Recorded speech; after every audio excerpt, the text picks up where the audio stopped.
Alright guys, the airhead's cleared up.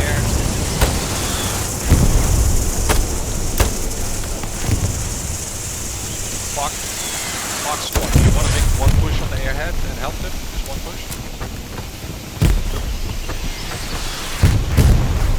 Fox squad. Hang on, we are a bit busy here. Yeah, we just go one round. We'll stay here on the fence and then just come back. Enemy tag.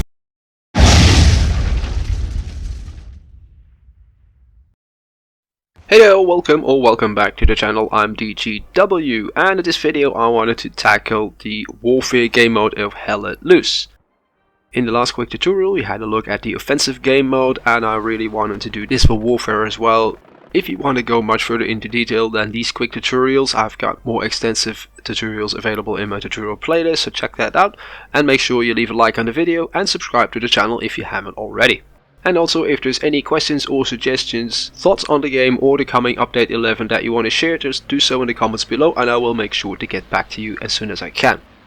If there are aspects of Hell Let Loose you think it would be helpful for if I made a video about it, just let me know in the comments and I will certainly take a look at it. Like in offensive, each map in warfare has 15 possible sectors, of which 5 are chosen at random at the start of any battle.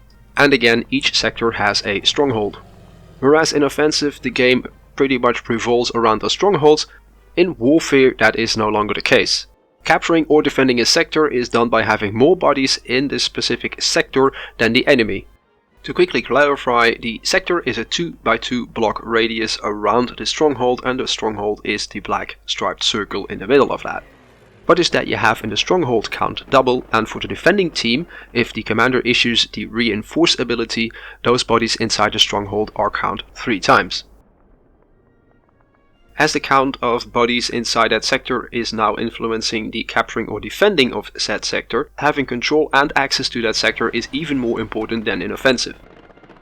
I've covered the basics of placing garrisons and having that access to those sectors, both in the attacking and defending sense, in the Perfect Start quick tutorial, but I think it wise to quickly refresh it if you haven't seen that or it's been a while. For those defending that sector, it is important to have a garrison at or around the stronghold, preferably in a setup where you do not get overrun too quickly, so enemies can't spawn kill you. As garrisons can be placed 200 meters apart, it is then wise to have at least one, preferably 2 defending/backup garrisons available in the surrounding sector. These backup garrisons don't only work as a backup to get your men into that sector if need be, but they also warn you if enemies get within 50 meters due to their radar function. It is also wise to have at least one garrison at the stronghold at the point behind the point you're defending at that stage, just in case you get overrun, at least you have something to fall back to. When it comes to attacking, you can build garrisons in enemy territory, however these get overrun as soon as an enemy gets within 100 meters of them. Placing these wisely is therefore important. Make sure they're not in a direct line that enemies would take to that point or even to a defended point, so they don't get overrun at random. It is therefore wise to keep them at a distance from the stronghold and use OPs as a close spawn, as OPs are a lot easier to reset if they are lost. Attacking in both warfare and offensive is all about having multiple angles of attack. You can use 1 or 2 garrisons in enemy territory, 1 or 2 in friendly territory, but offensively positioned, and also use the airhead if need be. In theory, you can thus have about 4, maybe even 5 angles of attack on the enemy. As for the defending party, it is important to keep your eyes on the sky. Garrisons in enemy territory can only be built with 100 supplies, meaning it needs a commander supply drop or a truck that drops a crate. Both supply drops and airheads you can see parachute down, so you kind of know if something is falling out of the sky. If you see that happening, make sure you check on your map if it isn't friendly, because sometimes it can be a bit confusing, and if it isn't friendly, make sure you mention it to your squad or in command chat if you happen to have a commanding role. If there's other squads in that area, then you really need to check it out what just dropped, and if you are in the area or the closest to that area, you should definitely go and have a look, especially if it is in friendly territory. Also important in defending is making sure you are alerted when the enemy is near. The garrisons that you have will tell you if enemies are within 50 meters, but the same goes for OPs. You can position your OP in a certain location where the enemy might try to flank and a garrison is not covering that radar function. You might lose the accessibility that the OP offers, however, if you continue to check your map, you are alerted if enemies come near and you kind of know where they're coming from. For Hell Let Loose there is no strategies written in stone, however, there is a couple of things you can keep in mind. The best way to defend is to have one squad defending the stronghold, not necessarily being inside a stronghold, but close by it, and one squad patrolling the rest of the sector.